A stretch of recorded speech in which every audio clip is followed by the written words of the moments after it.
aan die trou, is daar geen einde nie. Amen. Broers en susters, julle almal wat aan die Here behoort, genade, barmhartigheid en vrede vir julle, want dit kom van God onze Vader en Christus Jesus ons Here, dit word 'n werklikheid in ons lewens deur die kragtige werk van die Heilige Gees. Ons is besig met die preekreeks 'n lewe met betekenis en die tema om te hê of om te wees. Dis die vraag. En ons is vanoggend besig met die tweede deel daaruit. En ons gaan saam lees uit Lukas hoofstuk 9 vanaf vers 23, 2 Korintiërs 5 vanaf vers 14, Filippense hoofstuk 1. Kom ons bid saam. Here, wanneer ons so sit met die woord voor ons oop, dan weet ons dis nog 'n geleentheid wat ons het om u stem te hoor wat op 'n besondere manier met elkeen van ons praat, wat bemoeienis maak met elkeen van ons. Here, dankie vir die woord. Dankie dat die Gees daar is om ons te help verstaan wat hy vir ons wil sê, dat die Gees ook daar is om ons lewens te vorm en te hervorm en te skaaf, om u beeld sigbaar te maak. Dan ons ook bid, soos elke Sondag, en vra Here, verlos ons van die bose, bewaar ons van die bose en sy bose magte waar daarop uit is, om ons lewens te verwoes. En help ons om ons oë op U gefestig te hou, U wat die begin en die volleinde van ons geloof is, want ons bid dit in naam van Jesus die Here. Amen. Julle sal onthou toe ons begin het met hierdie kort reeks, dat ons begin het ook by Lukas hoofstuk 9, so ons is weer terug waar ons begin het, in vers 25, wat gegaan het oor die gedeelte om Jesus te volg. Lukas 9 vanaf vers 23 sê, toe het Jesus vir almal gesê, as iemand agter my aan wil kom, moet hy homself verloor. Elke dag sy kruis dra en my volg. Want elkeen wat sy lewe wil behou, sal dit verloor. Maar elkeen wat sy lewe om my wil verloor, sal dit behou. Wat help dit 'n mens as hy die hele wêreld as wind verkry, maar homself verloor of te gronde gaan? En dan praat Jesus daaroor as 'n belydenis om sy naam te bely. Maar dan praat ons ook daarvan na 2 Korintiërs toe. 2 Korintiërs hoofstuk 5. Vanaf vers 14. Paulus praat in hierdie gedeelte oor sy bediening, die bediening van versoening. Dan sê hy in vers 14, die liefde van Christus dwing ons, omdat ons tot die insig gekom het dat een vir almal gesterwe het, en dit beteken dat almal gesterwe het. En dan sê hy vers 15, en hy het vir almal gesterwe, sodat die wat lewe, nie meer vir hulle self moet lewe nie, maar vir hom, wat vir hulle gesterf het, en uit die dood uit opgewek is. En dan blaas daar na Filippense 1, vers 21. Dis ook net 'n enkele gedeelte wat Paulus skryf as hy sê, want om te lewe is vir my Christus, en om te sterwe is vir my wins. Tot sover. Ons praat oor 'n lewe met betekenis. Is dit nie wat ek en jy tog wil hê nie? Dat ons op die oomblik kan terugkyk en sê, my lewe het sin gemaak. In die afgelope 2 weke het ek vir julle die vraag gevra, wat ek volgende weer vir jou wil vra is, waarvoor lewe jy? Waarvoor lewe jy? Wat maak die lewe vir jou sinvol en die moeite werd? Of wat maak jou lewe nutteloos of doelloos? Die antwoord lê in die verskil om tussen te hê en te wees. Nou, verlede week het ons gepraat van, die eerste punt was om te hê. Om te hê het ons die Griekse woord vir julle geleer, pleonexia, om alles net vir myself te wil hê, die hele lewe draai eintlik net om myself. En die basis van dit alles het ons gesê, is eintlik selfsug. Dat ek nie bereid is om enigiets prys te gee, enigiets op te offer, terwille van ander rondom my nie.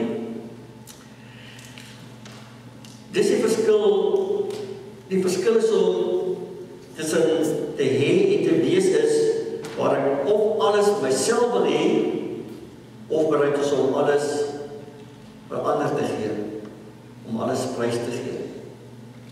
Om te hê, alles vir myself te hê, of om te wees om alles vir myself prys te gee.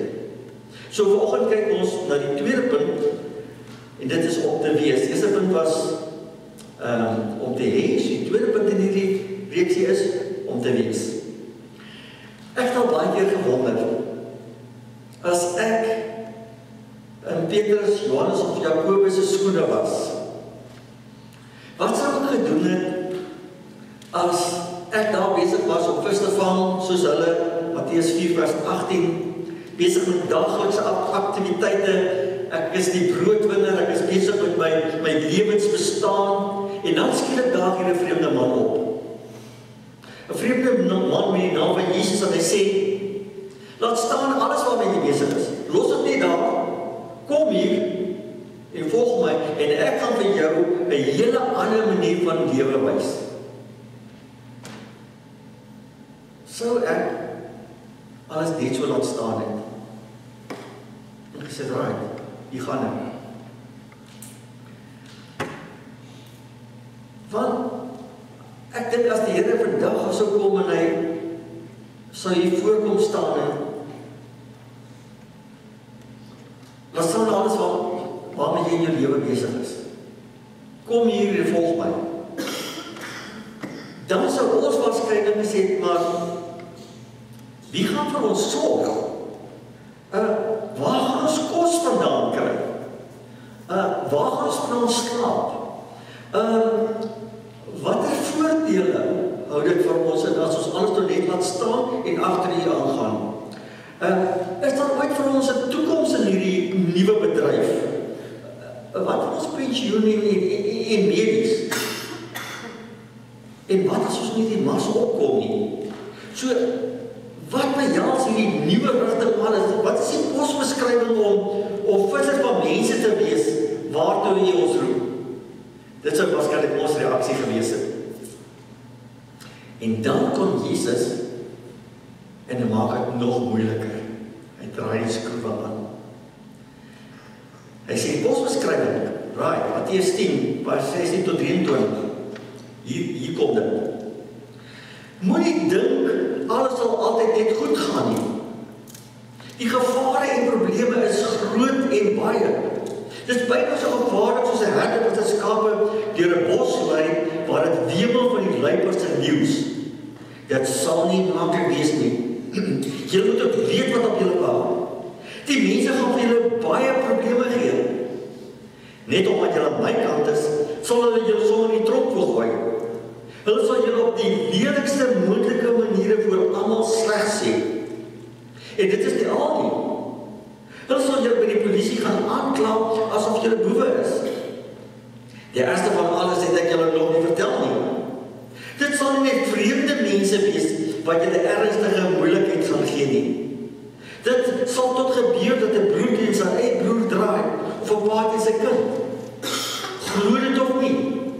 Sulke mense sal teen hulle eie bloedfamilie draai. Hulle sal selfs wil hê dat hulle doodgemaak moet word. Later sal selfs die kinders teen selfs soos rebelle die mag in eie hande neem en sommer hulle eie pa en ma doodmaak. Julle wil seker weet waarom dit alles met julle moet gebeur? Wel, die antwoord is eenvoudig. Omdat julle my vriende is. Julle sal deur al hierdie mense gehaat word net omdat julle my kant gekies het. Dis wat Jesus vir sy disippels sê wanneer hulle die wêreld instuur en sê, julle wil weet hoe om vissers van mense te wees? Hier is dit. En ek dink is net op daai punt wat meeste van ons gesê het, paas. Dit nie by my bedoel nie. Dis nou nie 'n soort van toekoms wat ek myself ingedink het nie. Hierdie is 'n bietjie moeilik. Maar die disippels het presies geweet wat vir hulle wag as hulle Jesus volg. Nog meer hulle het presies geweet wat om te doen die oggend as hulle wakker word, want die hele doel van hulle bestaan is 'n lewe van betekenis. Wie van ons so na vore getree het en sê, Here, ons het mooi hierdie posbeskrywing gehoor. Here, ons sien kans, hier is ek is bereid om aan te meld vir diens wat dit ook al mag kos.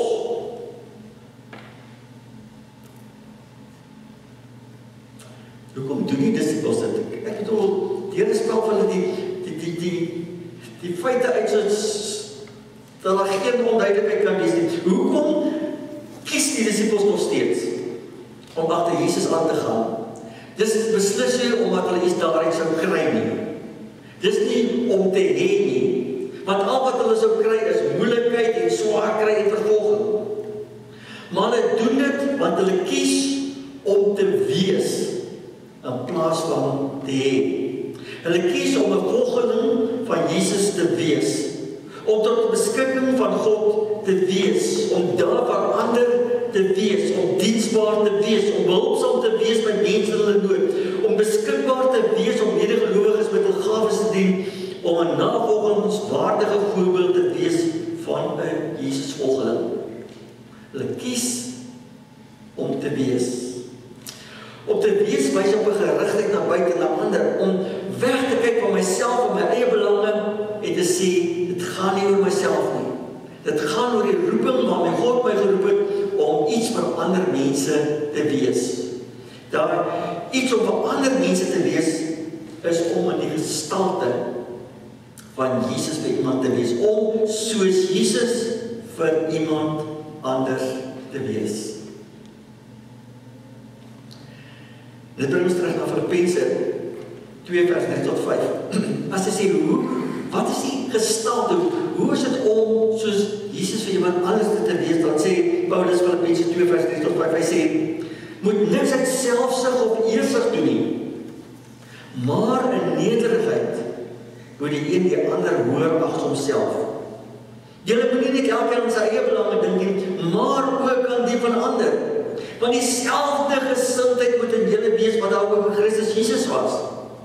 Hy wat God is, het nie vasgeklou in sy bestaan as God in die hemel nie, maar het mens geword ter wille van ons aarde toe gekom en die gestalte van 'n slaaf en 'n bediende aangeneem. Dis wat dit beteken om soos Jesus vir iemand anders te wees, anders se belange hoër as jouself, die gestalte van Jesus aan te neem om bediende te wees. So, die derde punt. Waarvoor of vir wie? Nou kom Paulus en hy verander die vraag van waarvoor lewe ek en hy verander dit na vir wie lewe ek. Nie waarvoor lewe ek nie, maar vir wie lewe ek. En sy antwoord is maklik en eenvoudig. Hy sê, ek leef nie meer vir myself nie, maar ek lewe vir Christus. Dis wat 2 Korintiërs 5 vers 14 tot 15 sê. Hy sê, ek kan nie anders doen nie. Want die liefde wat God vir my bewys het, dwing my om vir hom te lewe. Hy sê, Jesus het vir almal gesterwe, sodat die wat lewe nie meer vir hulle self moet lewe nie, maar vir hom wat vir hulle gesterf het en uit die dood uit opgewek is. Hy sê dis eenvoudig. Ek lewe nie meer vir my eie belange nie. My eie lewe wat ek alles wil bereik is nie meer belangrik nie. Ek lewe vir hom wat uit die dood uit opgewek is, die lewende Here van my lewe. En daarom sê hy Filippense 1 vers 21, om te lewe beteken vir my om vir Christus te lewe. Dis waaroor die lewe gaan, om te lewe beteken vir my om vir Christus te lewe. Paulus sê eenvoudig, my hele lewe draai om Christus. Dis waaroor dit gaan. Want niks het vir hom verander vanaf daardie dag op die pad na Damaskus, toe Jesus al voor 'n keuse gestel het, wat gaan jy met die res van jou lewe doen? Onthou julle die geskiedenis dat hy op pad na Damaskus was om die Christene te vervolg, vir die reg te sleep, die tronk te stop, dood te maak, en vir die Christene uitroei, en op daardie pad na Damaskus alles gestop deur hom, het hy al die lig wat op hom so helder skyn, dat hy verblind word daardeur, en Paulus op sy knieë gaan vra, Here, wat wil U hê moet ek doen? En dan sê die Here vir hom, Handelinge 22 vers 10, hy sê, Here sê vir hom, gaan na Damaskus, daar sal alles vir jou gesê word, wat God bepaal het, dat jy moet doen. Gaan na Damaskus, en gaan hoor wat God bepaal het, hoe die res van jou lewe gaan lyk, wat jy gaan doen in sy diens. En dit verander totaal oor hoe hy homself vorentoe sien. Telke maal as hy brief skryf aan 'n gemeente, dan begin hy dit te sê, Paulus, wat deur die wil van God geroep is, om 'n apostel, 'n gestuurde te wees. Ek is iemand en Paulus wat die Christene vervolg het nie. Ek is nou iemand wat deur God geroep is om 'n gestuurde te wees. My hele bestaan is om in diens van God te wees, om volgens sy wil te lewe. Dit is nie 'n moeilike begrip nie, nee. Ek weet, ons weet ons almal wat dit beteken om vir iemand te lewe. Wanneer ons kinders in die huis het, dan sê ek leef vir my kinders, of hulle die beste in die lewe te gee, of ek lewe vir my man, of ek lewe vir my vrou. Maar wat beteken dit dan om vir Jesus Christus te lewe? Vierde punt, dit kos baie, maar jy kry baie. Om vir Christus te lewe, vra baie van jou. Om die waarheid te sê, dit vra alles van jou. En Jesus draai die doekies om as hy dit uitspel in Lukas 9 vers 23 tot 24, hy sê, dit is baie moeilik om een van my volgelinge te wees. Om dit reg te kry, moet jy jou eie belange tweede stel. Jy moet as het ware jou doodswonde steken deur elke dag jou kruis op te tel en agter my aan te stap. As jy egter kies om vir jouself te leef, gaan jy op die ou end alles verloor. As jy net vir jouself leef, kan jy dan die hele wêreld aan jou voete hê, maar wat help dit alles? Want uiteindelik by hel beland jy in die hel. Dan het jy regtig alles verloor vir altyd. Om vir God te lewe, om vir Jesus te lewe, vra baie van 'n mens. Dit vra bepaalde opofferinge. Opofferinge van jou eie wil, jou eie ambisie, jou eie gerief, om dit alles prys te gee ter wille van Jesus. Dit vra van jou om jou ou leefwyse se gemaksone te verlaat en te vra, Here, wat wil U hê moet ek met my lewe doen? Here, hoe wil U hê moet ek my lewe indruk? Here, hoe wil U hê moet ek U beeld uitdra buitentoe?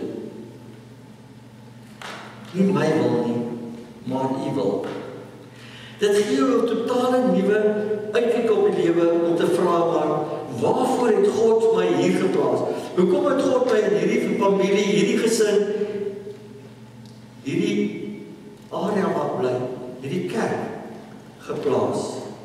Nie om te hê nie, maar om te wees. Om soos Jesus vir ander mense te wees.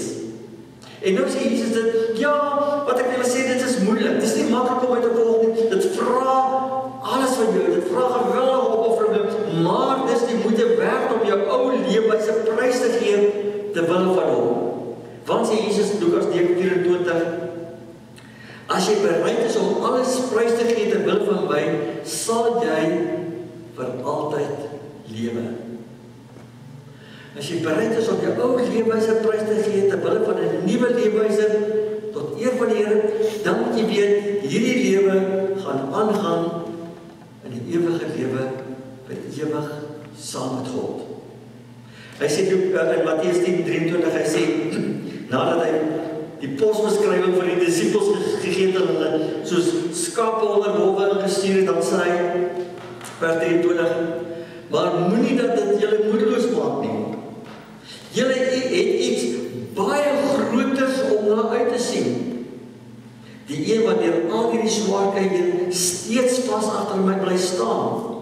Sy plek is by God in sy nuwe wêreld bespreek. Hy sê, jy moet weet, daar wag vir jou 'n blink toekoms.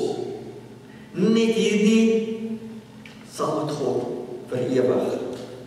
En daarom sê hy in Lukas 12 vers 21, onthou julle die gedeelte wat ons gelees het oor die ryk dwaas, dan brei Jesus later daarop uit as hy sê, gee julle lewens eerder aan God, dan wag daar 'n splinter nuwe lewe op julle.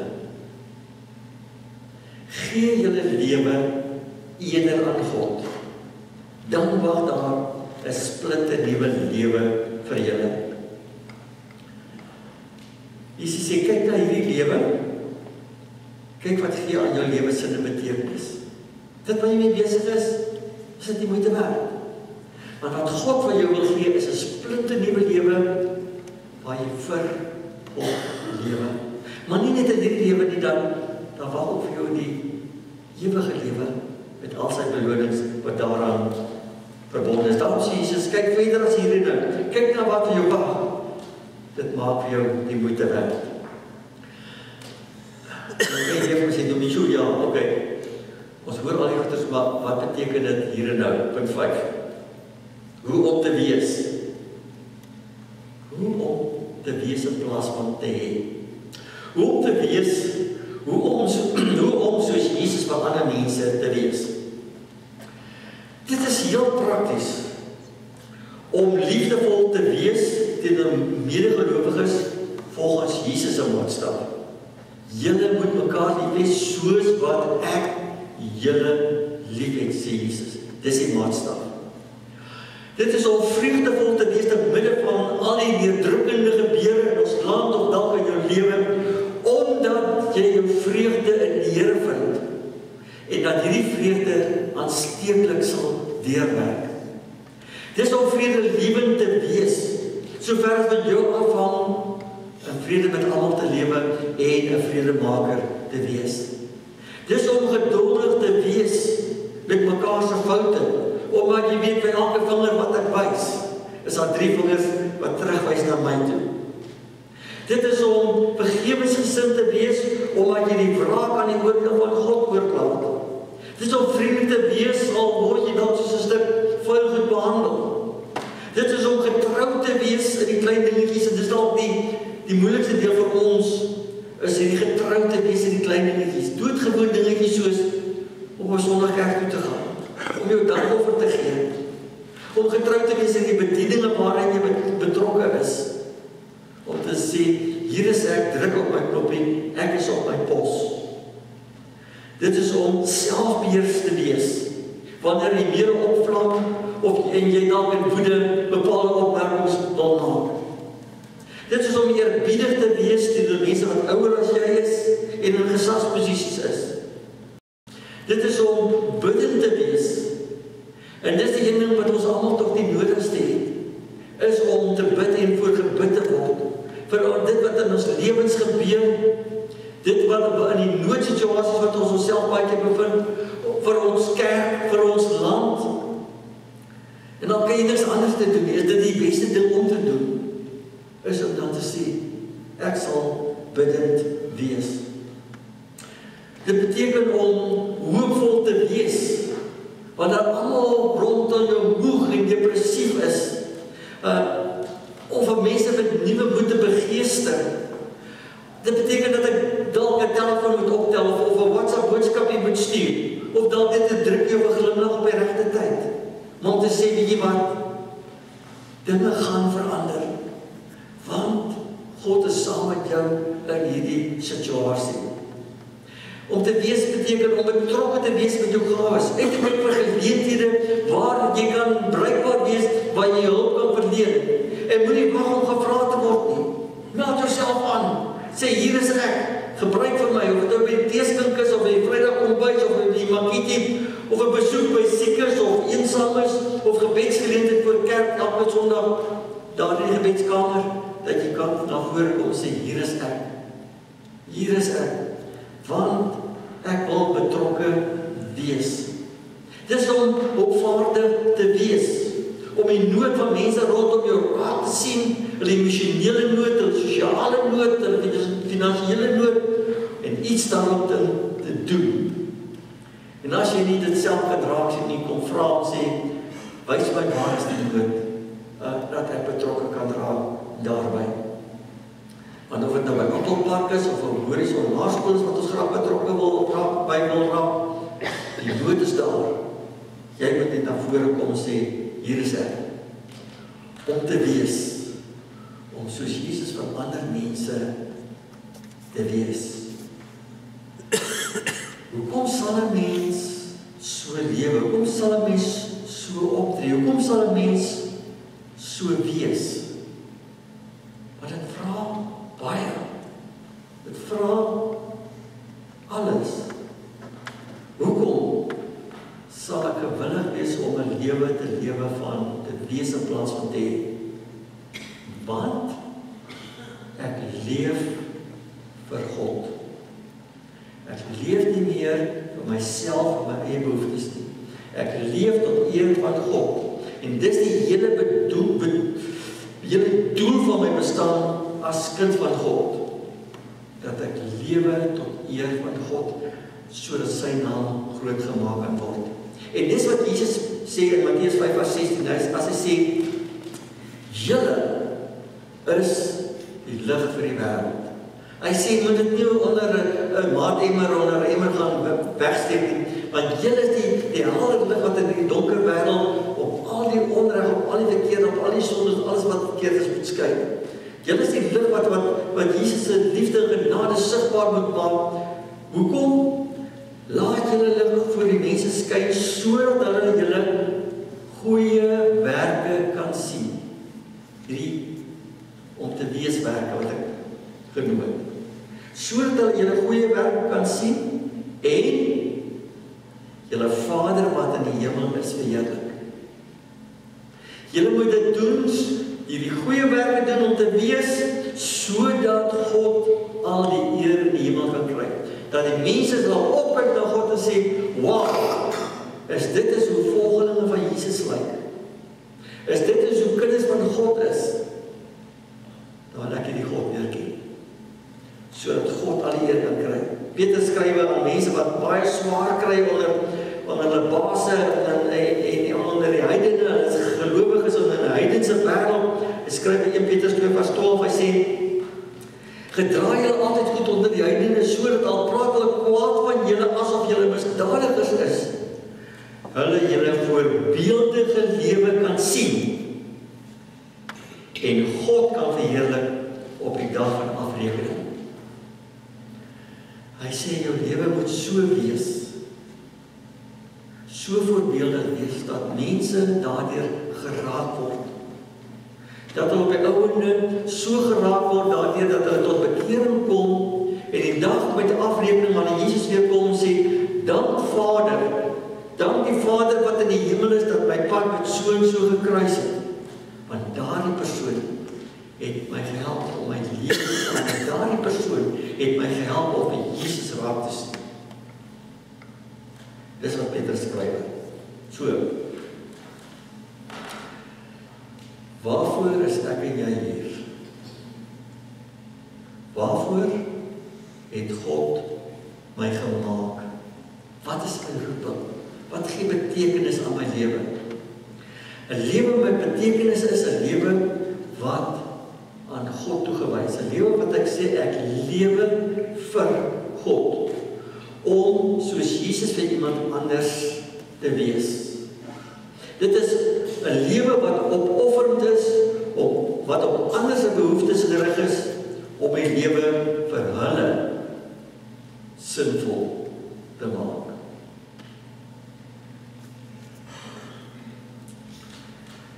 En dit bring ons weer terug, waar ons begin het, as Jesus nou vanoggend hier sou staan, sê ek vra vir jou los, waarmee jy besig is, draai maak 'n 180 draai, en sê in plaas van dit wat vir my belangrik is, dit wat ek alles wil bymekaar maak, dit alles wat ek nog in die lewe wil hê, maak 180, u draai en sê, Here, wat wil u hê, wat ek doen? Dit beteken dat ek bereid sal wees om elke oggend op te staan en die Here te vra, Here, wat wil u hê wat ek vandag doen? Here, wees daar wat u oor my pad gaan stuur, wat u wil hê dat ek by betrokke moet raak. Here, watter situasies gaan vandag opduik, waar ek deur my optrede aan u al die eer kan gee? Here, hoe kan ek vandag vir iemand soos Jesus wees? Dat dit my fokus by my doelwit sal wees, as die oggend wakker word en opstaan. Here, ek lewe vir u. En as jy dan bereid is om met die waagsprong te waag, om agter Jesus aan te gaan, om sy volgeling te wees, dan wag daar vir jou 'n lewe van opwinding, soos wat jy dit nog nooit beleef het nie. 'n lewe van verwagting, om te sien, wat gaan God vandag in my, deur my, en met my doen? Wat gaan my lewe vandag vir iemand anders iets beteken? En wie sal daarvoor wil gaan? Kom ons bid saam. Here, wanneer ons hoor wat dit kos om u te volg, dan is ons soms 'n bietjie huiwerig, soms 'n bietjie teensinnig, want Here, u vra so baie van ons, vra ons alles, ons hele lewe om agter u aan te gaan. Here, ons is dikwels so vasgevang in ons eie selfsug, ons eie gemaksone van leef, dat ons soms moeilik loskom daarvan. Ek bid dat u Heilige Gees die goeie werk wat in ons begin sal voltooi, en in ons hamer en skaaf totdat ons al meer en meer iemand soos Jesus verander sal word. Here, sodat wanneer mense met ons te doen het, hulle vir u sal leer ken. Iets van u liefde, van u genade, van u goedhartigheid, van u omgee, en ons lewe sal raak sien. Here, ons wil mense wees wat deur ons optrede, deur ons goeie werke, aan u al die eer gee. Here, ons sukkel. Help ons asseblief om te wees wat u bedoel het dat ons moet wees. En Here, help ons gemeente ook om te wees wat u ons voorgeroep het, om die lig vir hierdie wêreld te wees, help ons om ons lig helder laat skyn oral waar ons beweeg, sodat mense na u aangetrek sal word. Here, wees ook met ons land wat in so gemors is. Here, help ons land om te wees wat u bedoel het om te wees. 'n Land waar ons in vrede met mekaar kan woon, mekaar kan help. Here, verlos ons van die bose wat met sy magte ook beheer het oor dele van ons land en regering. Help ons om aan u toegewy te wees. Want ons bid dit in die naam van Jesus die Here, aan wie alle mag in hemel en aarde behoort. Amen. Gemeente, ontvang die seën van die Here en gaan huis toe ook met sy vrede. Want die Here sal julle seën en julle beskerm. Die Here sal tot julle redding verskyn en julle genadig wees. Die Here sal julle gebede verhoor en aan julle vrede gee. Amen.